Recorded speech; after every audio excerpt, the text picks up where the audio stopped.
चांदनी चौक में BJP road show में उमड़ा जन सैलाब। बीजेपी प्रत्याशी सुमन गुप्ता के समर्थन में सीएम रेखा गुप्ता ने विकास के लिए कमल दबाने की अपील की।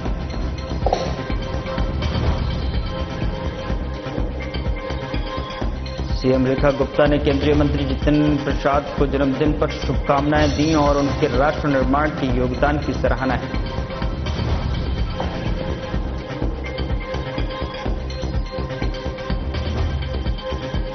केंद्रीय मंत्री पीयूष गोयल ने FICCI की 98वीं वार्षिक बैठक को किया संबोधित। आत्मनिर्भर भारत को बताया राष्ट्रीय मिशन, हर भारतीय के योगदान पर दिया जोर। SIR के दूसरे चरण में अब तक 50.68 करोड़ गणना प्रपत्र वितरित, लगभग 51 करोड़ मतदाता शामिल, 99.43 भागीदारी की दर्ज।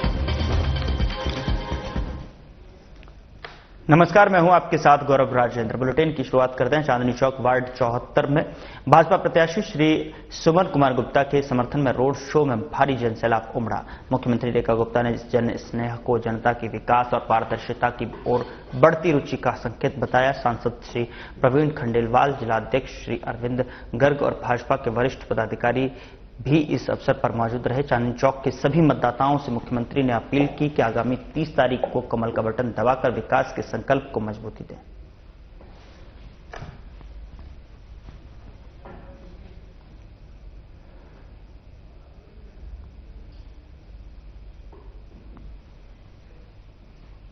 मुख्यमंत्री रेखा गुप्ता ने केंद्रीय राज्य मंत्री जितेंद्र प्रसाद को जन्मदिन की हार्दिक शुभकामनाएं दी और मुख्यमंत्री ने कहा कि मंत्री का राष्ट्र निर्माण में निरंतर योगदान आधुनिक भारत के लिए दूरदृष्टि और नवाचार को बढ़ावा देने की प्रतिबद्धता देश के युवाओं के लिए प्रेरणा के स्रोत है। साथ ही उन्होंने ईश्वर से प्रार्थना की कि मंत्री को उत्तम स्वास्थ्य और दीर्घायु प्रदान करें।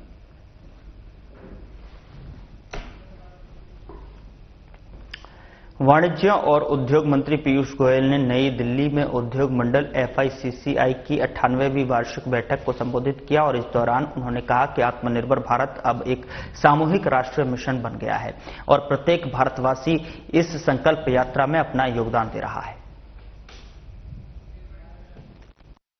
Delighted to be amongst all of you to celebrate 98 years of an organization that is very, very symbolic of our own independence struggle, of our own industrial forays, and the last 98 years, the very important role that FICCI has played is truly etched in record books, as we just saw while we unveiled the 100-year logo of FICCI. It's an organization that has proud lineage, being founded at the behest of Mahatma Gandhi ji. And the theme that you have chosen today resonates perfectly with Mahatma Gandhi's vision, self-reliant economic powerhouse. I think that's truly something that we have learned through centuries in India as a very important theme of human existence. In fact, only 2 days back on 26th, we were celebrating Constitution Day, Samvidhan Divas. In a way, that was the first declaration that India will stand on its own feet. We'll have our own constitution. We'll decide our own destiny, our own future, our own children's well-being will be built around a constitution which to my mind is the best constitution anywhere in the world. उधर Delhi BJP अध्यक्ष वीरेंद्र सचदेवा ने कहा कि मैं दिल्ली की जनता से यह भी कहना चाहूंगा कि अरविंद केजरीवाल गायब हैं, वही अरविंद केजरीवाल जब हरियाणा जाते हैं तो खुद को हरियाणा का बेटा कहते हैं, जब पंजाब जाते हैं तो पंजाब के बेटे बन जाते हैं। उसी तरह दिल्ली की बात करते हैं तो राजनीतिक वैज्ञानिकों को इस स्थिति का अध्ययन करना चाहिए। अगर वे ऐसा करेंगे तो उन्हें समझ में आएगा कि राजेश गुप्ता जैसे लोग क्यों जाने को मजबूर हुए, किन परिस्थितियों में उन्हें बाहर निकलने पर मजबूर किया। जैसा कि आप सब जानते हैं और इसी बीच एक नया घटनाक्रम कल हुआ और आम आदमी पार्टी के एक बहुत ही डेडिकेटेड, मैं मानता हूं 2013 से ही, बल्कि उससे पहले आंदोलन के समय से अरविंद केजरीवाल के काफी नजदीकी रहे राजेश गुप्ता जी ने हमारे अध्यक्ष श्री वीरेंद्र सचदेवा जी से संपर्क किया और भारतीय जनता पार्टी परिवार में शामिल होने की इच्छा प्रकट की। राजेश गुप्ता जी दिल्ली की राजनीति के लिए, आप लोगों के लिए कोई नया नाम नहीं है। आप लोगों के सबके चैनल्स में समय समय पर डिबेट्स में आम आदमी पार्टी की ओर से भाग लेते रहे हैं। 2 बार विधायक रहे, 2015 और 2020 में। वर्तमान में आम आदमी पार्टी के अनेक पदों पर हैं। दिल्ली प्रदेश आम आदमी पार्टी के उपाध्यक्ष हैं वर्तमान में। कर्नाटक राज्य के उस पार्टी के प्रभारी हैं। राष्ट्रीय प्रवक्ता तो हैं ही, जैसे मैंने आपको बताया कि आपकी बहुत सारी डिबेट्स में शामिल होते रहे हैं। अभी विधानसभा का 2025 में वजीरपुर से चुनाव भी लड़ा था। मैं माननीय अध्यक्ष जी से अनुरोध करूंगा कि सबसे पहले वह अपना वक्तव्य रखें और उसके बाद राजेश गुप्ता जी को भारतीय जनता पार्टी परिवार में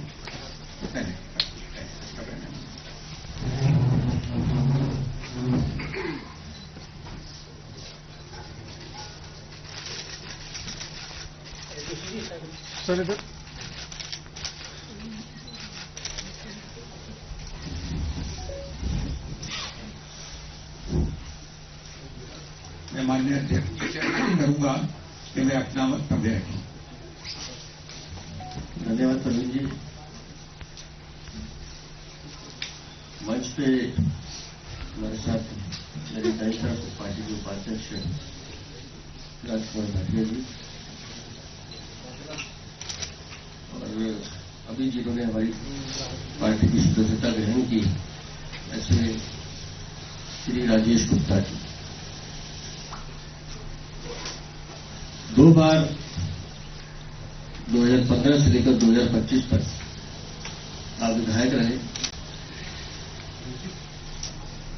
कर्नाटका के प्रभारी हैं 68 तक। लोकसभा का जो चुनाव हुआ उसमें नई दिल्ली लोकसभा के प्रभारी रहे। और सबसे बड़ी बात, अगर आप उन 10 सालों में विधानसभा में परफॉर्मेंस देखें तो उसमें भी एक जागरूक विधायक के नाते राजेश जी अपना पक्ष रखते थे। आज आप भारतीय जनता पार्टी के परिवार में सम्मिलित हो रहे हैं तो मैं आपका अभिनंदन करता हूं, स्वागत करता हूं। कारण क्या है? राजेश जी तो बताएंगे ही कारण, लेकिन आज दिल्ली की जनता को मैं ये बताना भी चाहूंगा, अरविंद केजरीवाल जो लापता है, जिस दिल्ली का वो, जैसे उनके स्वभाव में वो हरियाणा जाते तो हरियाणा के बेटे बनते हैं, पंजाब जाते तो पंजाब के बनते हैं, दिल्ली को भी इसी तरह से कहते थे। और जिस माहौल में अरविंद केजरीवाल या उनकी पार्टी ने सरकार बनाई और जिस माहौल से वो गए, राजनीति शास्त्र के लोगों को उस पर अध्ययन भी करना चाहिए। और वो अध्ययन करेंगे तो उन्हें पता चलेगा कि राजेश गुप्ता जैसे लोग क्यों वहां अपना दम घुटा हुआ महसूस करते थे। आखिर क्या जरूरत थी जो बाहर आए।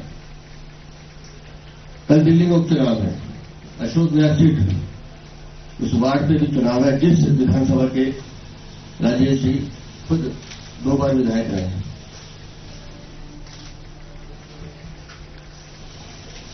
किसी व्यक्ति का चरित्र, उसके संस्कार, उसका स्वभाव कितना खोखला हो सकता है, वो आप आम आदमी पार्टी और अरविंद केजरीवाल को देखने में समझ में आता है। और आज भी आम आदमी पार्टी की जो भूमिका है वो सिर्फ इतनी है कि जो नाकामियां पिछले 10-12 सालों में उनकी थी, जिसका बोझ आज दिल्ली की जनता के साथ साथ नई सरकार भी उस चीजों को ठीक करने का प्रयास कर रही है, उन्हीं कमियों को गिराते उनको शर्म नहीं आती। कमियां वो है जो उनके द्वारा पैदा की गई, और 8 महीने की सरकार से वो सवाल पूछते हैं कि ये ठीक क्यों नहीं हो रहा। हमारी सरकार तो प्रयास कर रही है, उसका जो लॉन्ग टर्म विजन है उसके साथ वो चीजें ठीक भी होंगी, और हम कर भी रहे हैं, और कुछ चीजें हमारी सरकार ने बहुत अच्छी करके भी दिखाई है। लेकिन मैं हैरान होता हूं बेशर्मी पे। अरविंद केजरीवाल जो दिल्ली के मालिक बने बैठे थे, दिल्ली से उनको कोई लेना देना नहीं। मनीष सिसोदिया लापता है। आतिशी गोपाल राय स्पेशल एजेंट की तरह कभी कभी दिखाई देते हैं।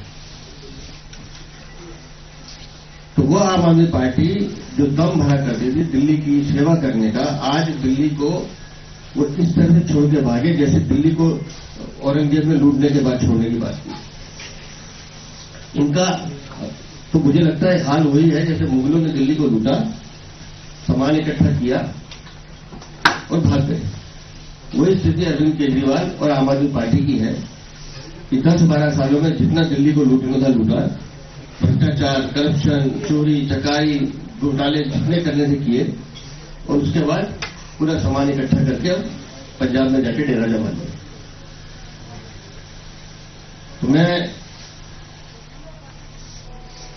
राजेश जी का जहां अभिनंदन करता हूं, मैं इस बात का संतोष भी व्यक्त करता हूं कि आज भी समाज में ऐसे लोग हैं जो इस बात को जानते हैं कि जब हम समाज में काम करते हैं तो राष्ट्रभक्ति, देशभक्ति हमारी प्रथम निष्ठा है। और जब मेरी कल राजेश जी से बात हुई थी, उन्होंने एक ही बात कही कि हम किसी भी दल में रहें लेकिन देश एक है, देश के लिए जो भावना है वो एक रहनी चाहिए। तो मैं चाहूंगा कि राजेश जी एक बार आपके सामने अपने विचार भी रखें, और एक बार पुनः मैं आपका राजेश जी अभिनंदन करता हूं, स्वागत करता हूं। तो मेरे लिए तो ऐसा लगता था कि एक अलग जगह है और मैं अलग जगह हूं, लेकिन उस सपने को रोज मरते हुए देखना जो अन्ना के आंदोलन से शुरू हुआ था,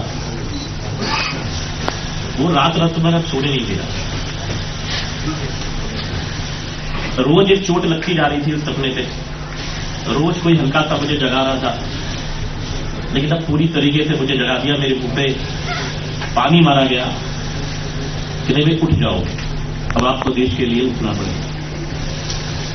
आज मैं भी दुर्भाग्यवश उस लिस्ट में शामिल हो गया, जिसमें अन्ना हजारे जी, शांति भूषण जी, प्रशांत भूषण जी, किरण बेदी जी, शादिया आलमी जी, कुमार विश्वास जी, कपिल मिश्रा जी, मयंक गांधी जी, ऋचा पांडे जी, स्वाति मालीवाल जी, राजकुमार आनंद जी, राजेंद्र पाल गौतम जी, आशीष तलवार जी, आशीष खेतान जी, कैलाश गहलोत जी। ना जाने कितनी लंबी लिस्ट है, बहुत समय निकल जाएगा। और ऐसे बहुत सारे नाम हैं जो शायद अब जाने वाले हैं, जो आना चाहते हैं।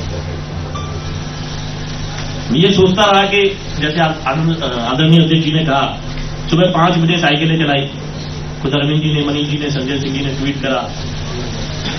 प्रजा फाउंडेशन ने जब दिल्ली की रिपोर्ट निकाली तो दिल्ली के टॉप एवरेज में आया, सबसे ज्यादा सवाल उठाए, सबसे ज्यादा फंड एलोकेशन अच्छी तरीके से करा, कोई क्राइम नहीं करा, छठ के व्रत करे लगातार 10 साल, 5 बजे लोगों की तुलसी पूजाओं में गया। क्या इस सबकी जरूरत अब इस पार्टी को नहीं? आज आपने एक ऐसे आदमी को टिकट दी अशोक विहार वार्ड से, जिसको आपने ही शो कॉज नोटिस दिया। बीजेपी ने आरोप नहीं लगाए हैं उस पर, कांग्रेस ने नहीं लगाए हैं, बसपा ने नहीं लगाए हैं, खुद आम आदमी पार्टी ने उसको शो कॉज नोटिस दिया। अब किस बात का दिया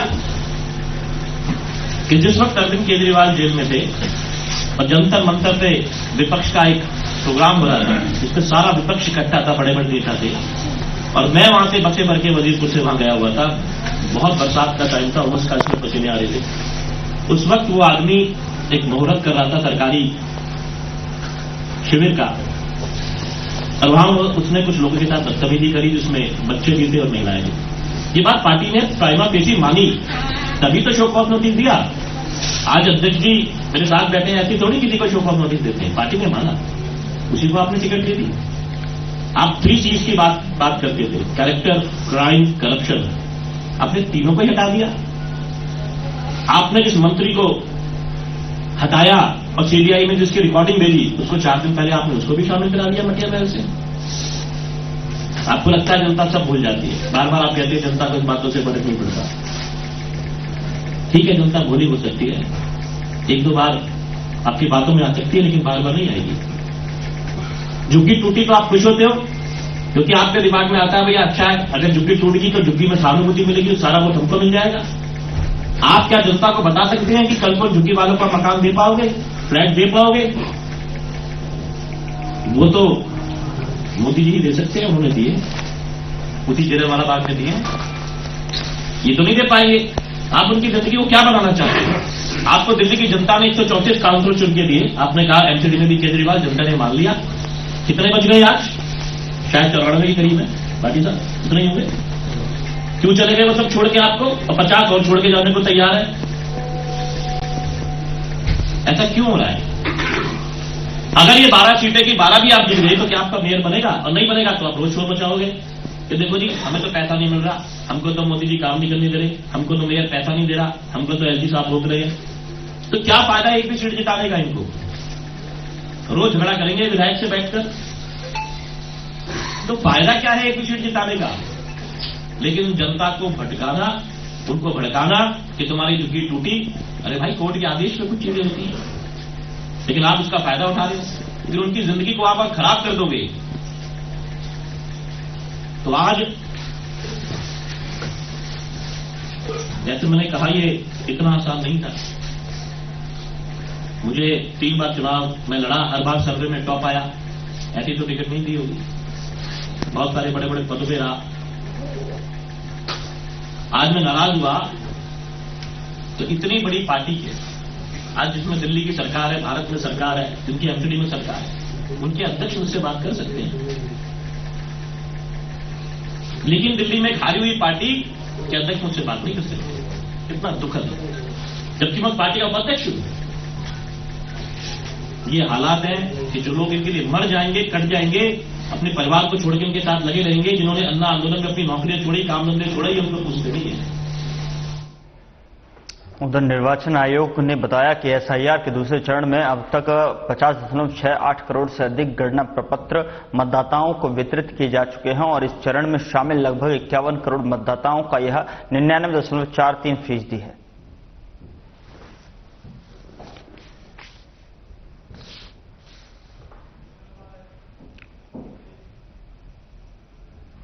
निर्वाचन आयोग ने मतदाता सूची के एसआईआर को लेकर तृणमूल कांग्रेस की आशंकाओं को निराधार बताया। टीएमसी के राज्यसभा सांसद डेरेक ओब्रायन के नेतृत्व में 10 संसदीय प्रतिनिधिमंडल ने पश्चिम बंगाल से नई दिल्ली तक आयोग से मुलाकात की थी। प्रतिनिधिमंडल ने मतदाता सूची में संभावित त्रुटियों और एसआईआर प्रक्रिया पर सवाल उठाए थे, लेकिन आयोग ने सभी आरोपों को खारिज करते हुए स्पष्ट किया है कि सूची में कोई अनियमितता नहीं पाई गई है। साथ ही आयोग ने कहा कि प्रक्रिया पारदर्शी और संवैधानिक नियमों के अनुसार पूरी की गई है।